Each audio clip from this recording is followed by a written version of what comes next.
Hello guys, welcome back to my YouTube channel. So guys, in this video I will show you how to install iOS 26 developer beta profile on iPhone. So guys, if you are using iPhone or iPad or other iOS device and try to install iOS 26 developer beta profile, so in this video I will show you that how can you do this. So let's get started without wasting any time. First of all, open your settings. Make sure that you have connected with strong internet connection, and after this go back.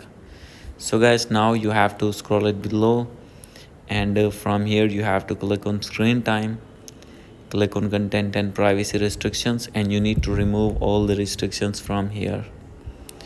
So guys, after this go back.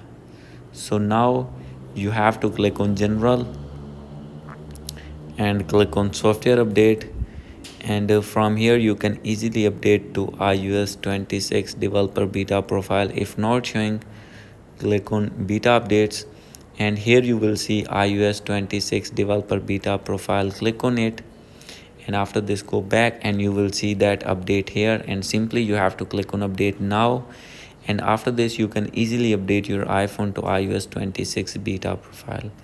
So guys, hope you like this video. If you like this video, please do subscribe my channel. Thank you.